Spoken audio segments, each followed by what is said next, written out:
नमस्कार दोस्तों। आज हम तुलनात्मक लोक प्रशासन के बारे में अध्ययन करेंगे। ये अध्ययन हमारी यूजीसी नेट के एग्जामिनेशन, सीजीपीएससी मेंस, अन्य राज्यों के असिस्टेंट प्रोफेसर के एग्ज़ाम तथा अन्य एग्ज़ाम जैसे बीए या एमए जिनमें भी लोक प्रशासन आता है उसमें आपका उपयोगी होगा। आगे बढ़ने से पहले अगर आप मेरे बारे में जानना चाहें तो मैं वर्तमान में छत्तीसगढ़ गवर्नमेंट में असिस्टेंट प्रोफेसर के पद पे कार्यरत हूँ। अन्य डिटेल मेरी यहाँ हैं। अगर हम अपने टॉपिक के बारे में समझें तो तुलनात्मक लोक प्रशासन जो शुरू होता है वो होता है द्वितीय विश्व युद्ध के बाद। आपको पता होगा कि 1939 से 1945 तक द्वितीय विश्व युद्ध होता है।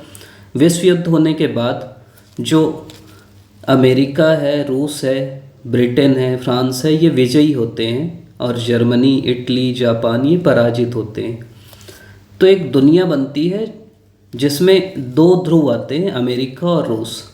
लोक प्रशासन मुख्यतः अमेरिका में पैदा होता है और कई आपको पता होगा कि क्योंकि इससे पहले दुनिया ब्रिटेन तथा अन्य देशों की गुलाम थी, तो अब दुनिया में बहुत सारे जिसे बोलते हैं हम तीसरी दुनिया के देश, उनका उदय होता है। बहुत सारे विकासशील देश भी आते हैं और उनके सामने ये समस्या आती है कि उनका प्रशासन कैसे चले। अभी तक जो लोक प्रशासन है उसका मुख्य उद्देश्य अमेरिका को केंद्रित करके बनाया गया था, या जो पाश्चात्य देश हैं उनको केंद्र में रखा गया था। लेकिन जब ये नए नए देश आते हैं और अमेरिका जैसे देश जिनकी आपको पता होगा एक फंड डिप्लोमेसी होती है, मतलब ये पैसा देते थे तीसरी दुनिया के देशों को, तो किस प्रकार से पैसा दें उसकी एक बहस चलती है और इन्हीं सब कॉन्टेक्स्ट में तुलनात्मक लोक प्रशासन का जन्म होता है। तो हम ये बोल सकते हैं कि एक पहला मेजर डेवलपमेंट था विश्व युद्ध के बाद। इसका जो उद्देश्य था जो बताया गया वो था कि लोक प्रशासन को और अधिक साइंटिफिक बनाना, वैज्ञानिक बनाना। कैसे हम वैज्ञानिक बनाएंगे? सिद्धांतों का निर्माण करके, नए नए सिद्धांतों का निर्माण करेंगे। अगर हम समझें कि तुलनात्मक लोक प्रशासन या कंपैरेटिव पब्लिक एडमिनिस्ट्रेशन क्या है, तो नाम से ही आपको समझ में आता होगा कि ये तुलना है। तुलनात्मक मतलब तुलना करना। तो किसकी तुलना करेंगे हम? तो तुलना करेंगे हम क्रॉस कल्चरल। क्रॉस कल्चरल मतलब समझ लीजिए एक कल्चर ये है, ये कल्चर 1 है, ये कल्चर 2 है। कल्चर मतलब संस्कृति। तो इनकी आपस में जब हम तुलना करेंगे तो ये तुलनात्मक लोक प्रशासन होगा। या क्रॉस नेशनल मतलब दो देशों की आपस में तुलना करेंगे या दो संस्कृतियों की आपस में तुलना करेंगे तो वो तुलनात्मक लोक प्रशासन कहलाएगा। इसका उद्देश्य जैसे पहले ही हम समझ चुके हैं, पहला तो है थ्योरी बिल्डिंग, मतलब सिद्धांतों का निर्माण जो इन विकासशील देशों के काम आए।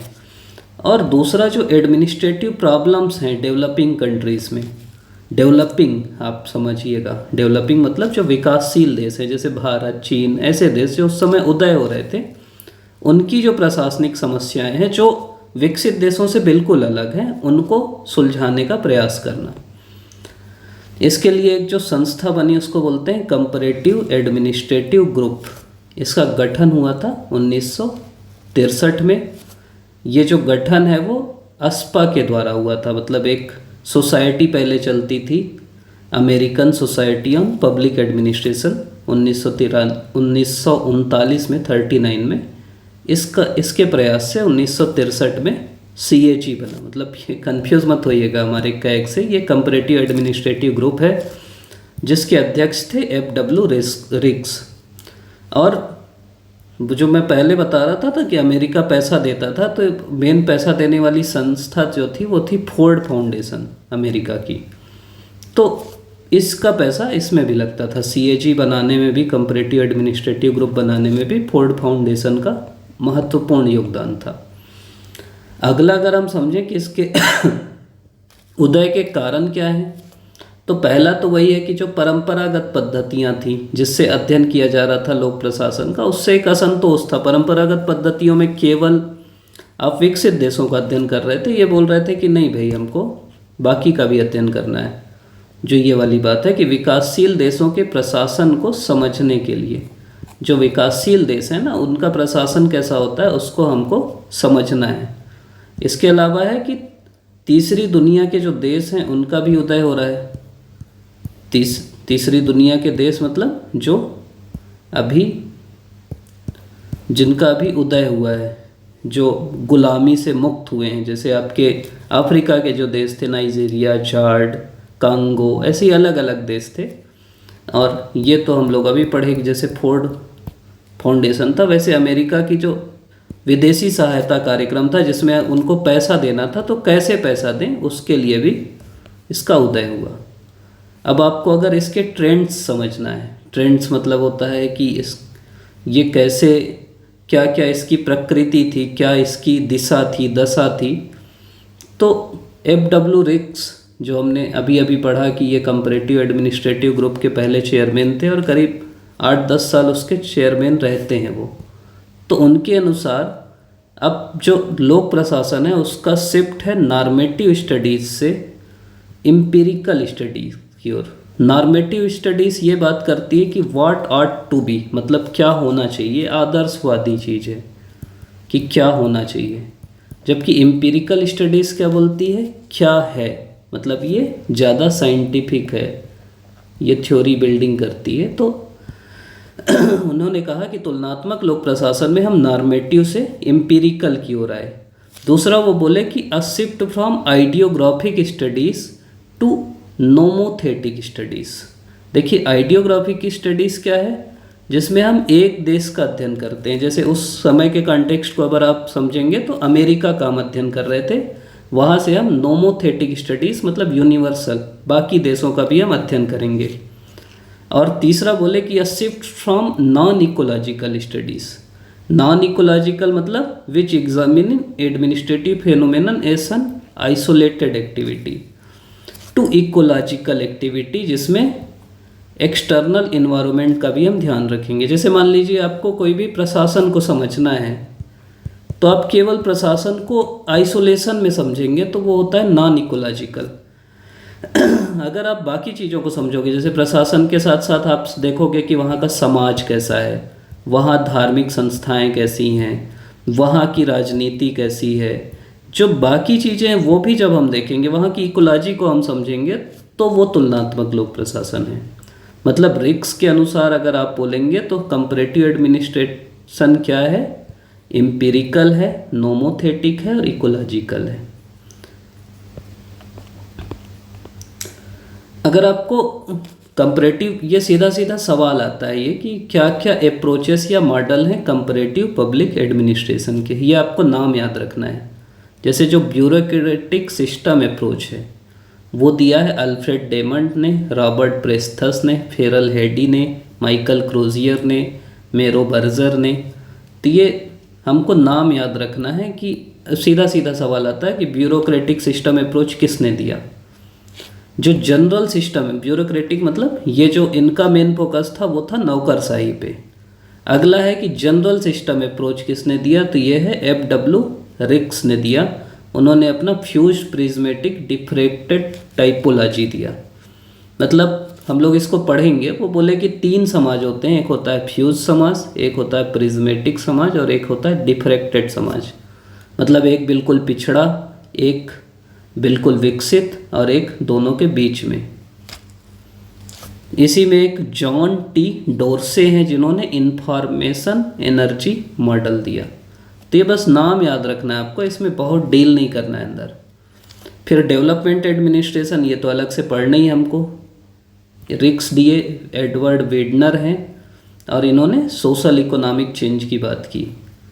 इसके बाद अगर आप बोलेंगे डिसीजन मेकिंग मॉडल, मतलब कि निर्णय निर्माण का मॉडल किसने किसने दिया, तो Martin Landau, to increase the decision making capacity of developing countries. मतलब ये बोले कि जो डेवलपिंग कंट्रीज हैं, विकासशील देश हैं, उनका जो डिसीजन मेकिंग, निर्णय निर्माण की क्षमता है वो बढ़ना चाहिए। और इनका वो जो टेक्निक बताया वो बोले मॉडलिंग थ्रू टेक्निक्स। इसके बाद फिर ये सवाल आ सकता है कि एंथनी डाउन्स करके हैं, ये आपके पॉलिटिकल साइंस में भी आता है, जिन्होंने 5 कैटेगरीज ऑफ ब्यूरोक्रेट्स की बात की, जिनका नाम है climber, conserve, zealots, advocates and state. अगर हम इसका एक एक लाइन में मतलब समझें तो जो क्लाइंबर हैं, क्लाइंबर का मतलब होता है इनके लिए धन, आय, प्रतिष्ठा ये ज़्यादा जरूरी है। कंजर्वर जो हैं उनके लिए उनकी सुविधाएं और सुरक्षा ज़्यादा जरूरी हैं। जो जियोलॉर्ड्स हैं, जी लॉर्ड्स ये कट्टरपंथी टाइप के लोग होते हैं। इनके लिए जो सरकार की जो संकीर्ण नीतियां हैं उनके प्रति वो स्वामी भक्त होते हैं, सरकार जो बोलती है वो करते हैं। एडवोकेट्स मतलब अधिवक्ता जो हम बोलते हैं, ये अपने संगठन के प्रति और व्यापक प्रकार्यों के प्रति स्वामी भक्त होते हैं। और आखिरी जो स्टेट्समैन है, इसकी तुलना हम प्लेटो के जो गार्जियन है ना उससे कर सकते हैं, अभिभावक से कर सकते हैं। वो अच्छे होते हैं, समाज के प्रति स्वामी भक्त होते हैं, हम बोल सकते हैं। उसके बाद फिर स्ट्रक्चरल फंक्शनल मॉडल जो है ये टालकट पार्सन्स ने कहा, और उन्होंने सोशल सिस्टम का कॉन्सेप्ट, इसका मतलब होता है संरचनात्मक प्रकार्यात्मक मॉडल। मतलब एक संरचना होती है समाज में और उसके कुछ कार्य होते हैं। मतलब संरचना है और उसके कार्य होते हैं। जैसे मान लीजिए विधायिका एक संरचना और उसका काम है कानून बनाना। तो ये आपको पूछ सकता है कि किसने दिया, तो आपको नाम याद रखना है, टालकट पार्सन्स। और उन्होंने वही स्ट्रक्चर और फंक्शन के रूप में समाज को देखा। और ये जो है जैसे Paul Meyer, FM Marx, Brian Chapman, ये बोले कि जो एडमिनिस्ट्रेटिव ऑर्गेनाइजेशन है उसकी कंपैरेटिव स्टडी करना है, और जो सिविल सर्विस सिस्टम है वो जो वेस्टर्न डेवलप कंट्रीज़ में कैसा है उसका अध्ययन हमको करना है। मतलब इनका जो मेन अध्ययन था वो पाश्चात्य जो देश हैं उनके बारे में था। इसी से अगर हम देखें तो हेंडरसन जो हैं उन्होंने कंपैरेटिव पब्लिक एडमिनिस्ट्रेशन के 3 उपागम बताए, 3 अप्रोच बताए। पहला है नौकरशाही उपागम, दूसरा है इनपुट आउटपुट, और तीसरा है कंपोनेंट। मतलब जो अलग अलग तत्व होते हैं उनके बारे में बात की है। तो ये सीधा सीधा ऑब्जेक्टिव में आता है कि इनमें से कौन सा उपागम नहीं है। चौथा वो कुछ भी दे सकता है कि स्ट्रक्चरल फंक्शनल, तो आपको इसको मार्क करना पड़ेगा। इसके बाद क्या है कि भाई कोई भी चीज़ ऊपर जाएगी तो अब उसका डिक्लाइन भी होगा, उसका पतन भी होगा। तो क्या हुआ, 1971 में फोर्ड फाउंडेशन ने अपना सपोर्ट देना बंद कर दिया। अब जहाँ से पैसा मिल रहा था वहाँ से सपोर्ट अब बंद हो गया है। तो अब क्या होगा कि 1973 में जो कंपैरेटिव एडमिनिस्ट्रेशन ग्रुप है वो हम लोग अभी पढ़े थे American society of public administration, उसके साथ मर्ज हो गया और एक नया संगठन बताया जिसको बोलते हैं हम SICA, मतलब section on international and comparative administration. और दूसरा क्या है कि अब अगर ये इससे मर्ज हो गया, अब देखिए इंटरनेशनल और कंपैरेटिव एडमिनिस्ट्रेशन, मतलब जो अभी तक ये बोल रहा था कि हम तुलनात्मक हम अलग हैं, हमको अपने साथ मत लीजिए, अब क्या हुआ कि ये पॉलिटिकल साइंस और लोक प्रशासन में एब्जॉर्ब हो गया। फिर वापस मतलब वो निकला इसी से, मतलब मान लीजिए ये कंपैरेटिव साइंस है, पब्लिक एडमिनिस्ट्रेशन है, इससे कंपैरेटिव एडमिनिस्ट्रेशन निकला और वापस फिर इसी में समा गया। अगला चीज़ ये आएगा कि भाई निकला समाया वो ठीक है, लेकिन इसका कुछ तो महत्व होगा ना। तो पहला महत्व ये है कि इसने लोक प्रशासन के जो क्षेत्र हैं, जो उसकी सीमाएं हैं, उसको और बढ़ा दिया। अब हम विकसित देशों का अध्ययन करने लगे, तीसरी दुनिया के देशों का अध्ययन करने लगे। इसके अलावा लोक प्रशासन का अन्य समाज जो विज्ञान है, जैसे समाज शास्त्र है, अर्थशास्त्र है, राजनीति शास्त्र है, मनोविज्ञान है, इनसे जो संबंध है वो बेहतर हुए। हमने अलग अलग जो एडमिनिस्ट्रेटिव सिस्टम है उनका भी अध्ययन किया। जैसे अलग अलग देशों में जो सिस्टम है, तीसरी दुनिया के देशों में है, भारत का क्या सिस्टम है, चीन का क्या सिस्टम है, उसका अध्ययन किया। और इसी से आगे चल के डेवलपमेंट एडमिनिस्ट्रेशन का जन्म हुआ। तो ये हमारा था कंपैरेटिव पब्लिक एडमिनिस्ट्रेशन। आपने इस वीडियो को पूरा देखा, इसके लिए आपका धन्यवाद।